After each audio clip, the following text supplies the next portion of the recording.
जब से date declare किया गया है तो अलग अलग तरीके के नारेबाजी शुरू की गई है, स्लोगन शुरू किया गया है। अब ये कहा जाता है कि आई लव महादेव कहेंगे तो वही मेयर बनेंगे, या हिंदू के हित में बात होगी तो वही मेयर बनेंगे। किस तरह से इन सारी चीज़ों को देखते हैं? देखिए, देश संविधान से चलता है। संविधान बराबरी की बात करता है, इक्वालिटी की बात करता है।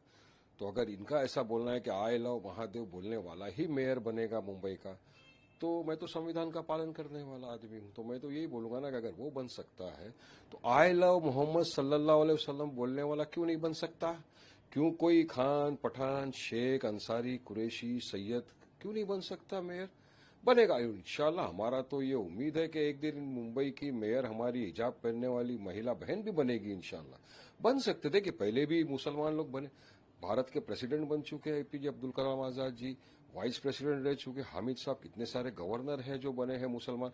मगर ये बोलना कि नहीं, ये बोलने वाला ही बनेगा, ये बिल्कुल असंवैधानिक है। ऐसा नहीं है, जनता जनार्दन है। पब्लिक जिसको मोहब्बत से नवाजेगी, वोटों से नवाजेगी, वो जीतेगा और इंशाल्लाह मेयर बनेगा। तो मुसलमान भी बन सकता है मेयर, मगर इनको तुष्टीकरण करना है, पोलराइज करना है, नफरत फैलाना है, क्योंकि इनके पास डेवलपमेंट की आप बात करो, जवाब नहीं है इनके पास। आप इनको बढ़ती हुई महंगाई की बात करो, जवाब नहीं है। मुंबई में जो बढ़ता हुआ पोल्यूशन है, जिसके लिए मुंबई की उच्च न्यायालय ने इनको फटकार लगाई, उसके लिए क्या इनके पास है? कोई जवाब नहीं है। किसान आत्महत्या कर रहा है, उसके बारे में क्या इनके पास पॉलिसी है? कोई जवाब नहीं है।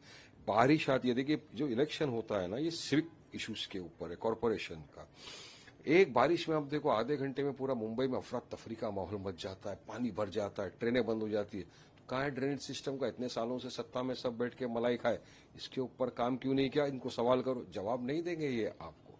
तो ये तमाम मुद्दों से ध्यान भटकाने के लिए इनको एक ही चीज मिल गया है, किसी भी तरह मुसलमानों के खिलाफ अनाप शनाप बकवास करो, ध्यान भटकाओ, ध्रुवीकरण करो, पोलराइज करो, अपनी गंदी राजनीति को चमकाओ। मगर महाराष्ट्र की आवाम समझदार है, इनके झांसों में नहीं जाएगी।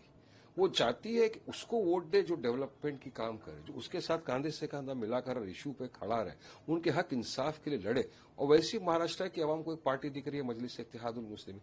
ये मोहब्बत है हमारे पार्टी सदर बैरिस्टर असदुद्दीन ओवैसी के प्रति। जो आपने अभी महाराष्ट्र में नगर परिषद का चुनाव है, उसमें देखा लोगों ने हमको काफी भरी संख्या में वोट दिया। 83 हमारे जीते नगर पार्षद, हमारा चेयरमैन बना। तो ये दर्शाता है इस बात को कि लोग एमआईएम की तरफ आ रहे हैं, असद ओवैसी साहब को मान रहे हैं अपना नेता। उनको लग रहा है वाकई में आदमी संविधान की बात करता है, रूल ऑफ लॉ की बात करता है, और लोग वोट देते हैं। और यकीन मानना, ये चुनाव में भी जो महाराष्ट्र के अंदर विभिन्न जगहों पर हम लड़ रहे हैं, इंशाल्लाह मुझे यकीन है कि पूरी महाराष्ट्र की आवाम जहां जहां हमारे उम्मीदवार खड़े हैं उनको वोटों से, मोहब्बतों से, दुआओं से नवाजेगी।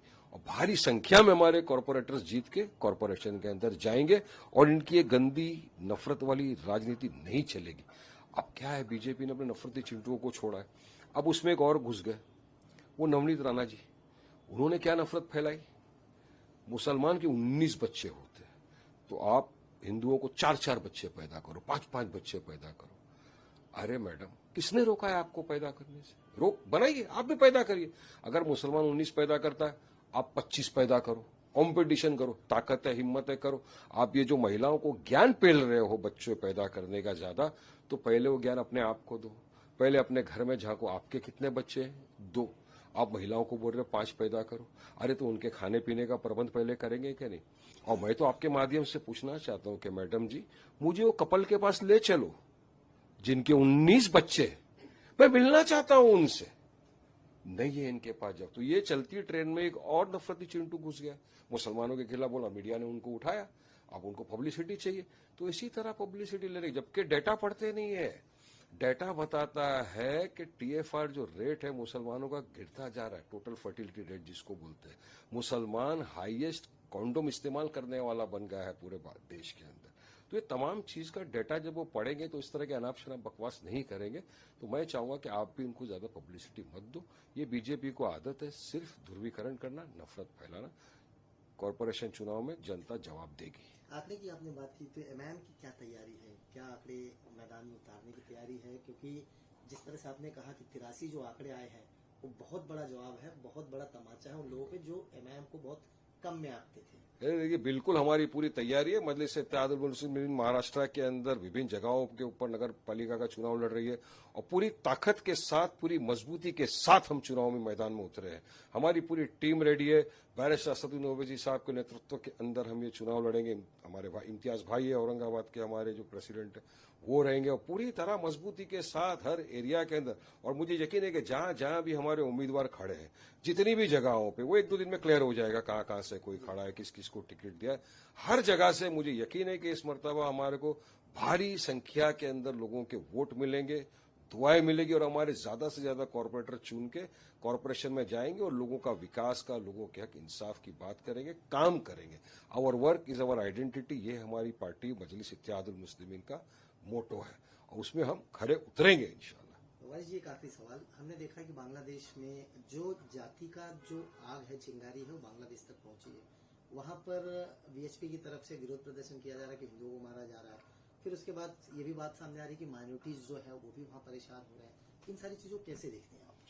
देखिए, वहां पर भी जो हो रहा है, अगर किसी माइनॉरिटीज के ऊपर मॉब लिंचिंग हो रही है तो मैं इसका पूरी तरह से खंडन करता हूं, कंडेम करता हूं, निंदा करता हूं कि किसी को भी इस तरह की मॉब लिंचिंग करके किसी की जान लेने का अधिकार नहीं है।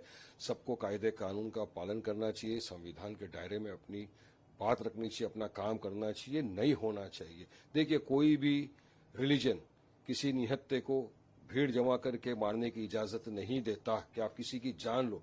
किसी की जान लेने की इजाजत किसी को भी नहीं है। तो मैं इसका पूरा खंडन करता हूं।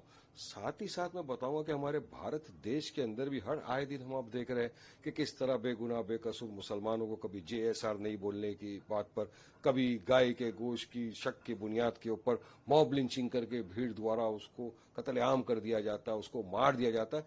ये भी कंडेमनेबल है। खंडन इसका भी सबको करना चाहिए कि ये ना हो। सबको रूल ऑफ लॉ फॉलो करना चाहिए। मगर होता क्या है, अब यूपी के अंदर देखो, अखलाक की मॉब लिंचिंग हो गई तो उसके जो कातिल थे, दरिंदे जो बाहर छूटे थे, तब बीजेपी की सरकार वहां बोलती उन पे से तो केस भी विड्रॉ कर लेंगे हम। तो केस विड्रॉ करोगे जिन मॉब लिंचर्स के ऊपर से, तो फिर इनको तो बढ़ावा मिलेगा ना। आप उनको मिठाई खिलाओगे, फूल आर पिलाओगे तो बढ़ावा मिलेगा ना।